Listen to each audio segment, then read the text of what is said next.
ఉత్తరాంధ్ర 34 నియోజకవర్గాల్లో ఒక నియోజకవర్గం సాలూరు. మరి సాలూరు నియోజకవర్గంలో ఈసారి గెలుపు ఎవరిది అన్న చర్చ సెగ్మెంట్లో జోరుగా సాగుతోంది.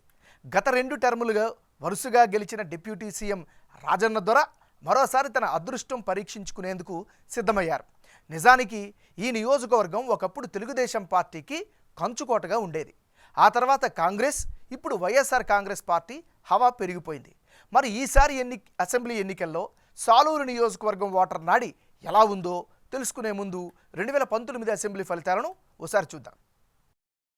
2019 అసెంబ్లీ ఎన్నికల్లో సాలూరు నియోజకవర్గంలో వైసీపీ అభ్యర్థిగా పోటీ చేసిన రాజన్న దొర 51% ఓట్లతో గెలిచారు.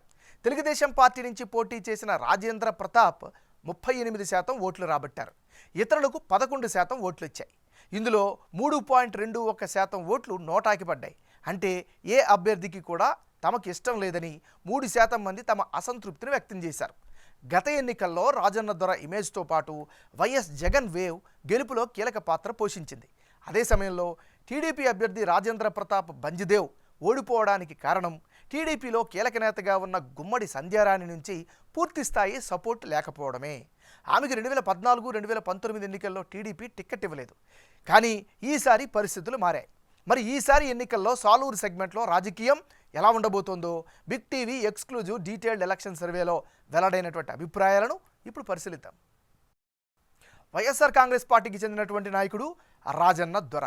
మరి రాజన్న దొరకి రానున్న ఎన్నికల్లో అనుకూలమైనటువంటి అంశాలు ఏమిటి పరిశీలిస్తే, సీనియర్ మోస్ట్ పొలిటీషియన్గా జనంలో నియోజకవర్గంలో గుర్తింపు అయితే కనిపిస్తోంది. ఆంధ్రప్రదేశ్ డిప్యూటీ సీఎంగా బాధ్యతలు నిర్వర్తిస్తున్నారు. ఇది పొలిటికల్గా కలిసి వచ్చేటువంటి అంశం. ఇక ప్రభుత్వ సంక్షేమ పథకాలపై సాలూరు జనంలో సంతృప్తి అయితే కనిపిస్తోంది. మరీ ముఖ్యంగా నాడు నేడు కార్యక్రమంలో ప్రభుత్వ స్కూళ్ళు అభివృద్ధి అయితే జరిగింది ఈ నియోజకవర్గంలో. ఇది కూడా అదనపు సపోర్టు.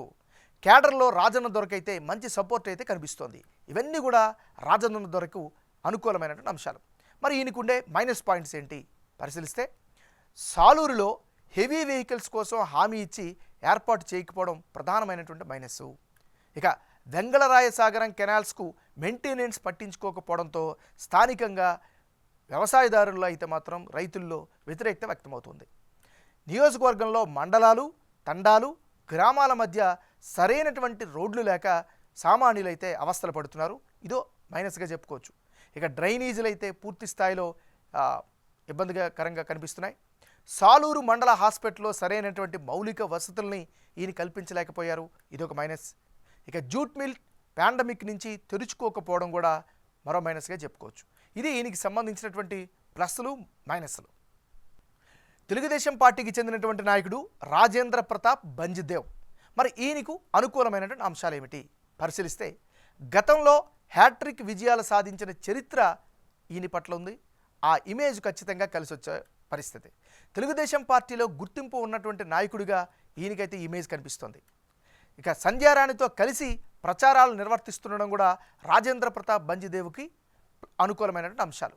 మరి ఈయనకు ఉండేటటువంటి మైనస్ పాయింట్స్ ఏంటి పరిశీలిస్తే, ఎస్టీ కమ్యూనిటీకి చెందిన వ్యక్తి కాదు అనేటటువంటి అభియోగాలు బలంగా వినిపిస్తున్నాయి.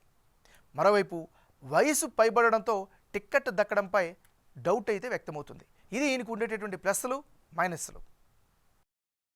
తెలుగుదేశం పార్టీకి చెందినటువంటి నాయకురాలు గుమ్మడి సంధ్యారాణి.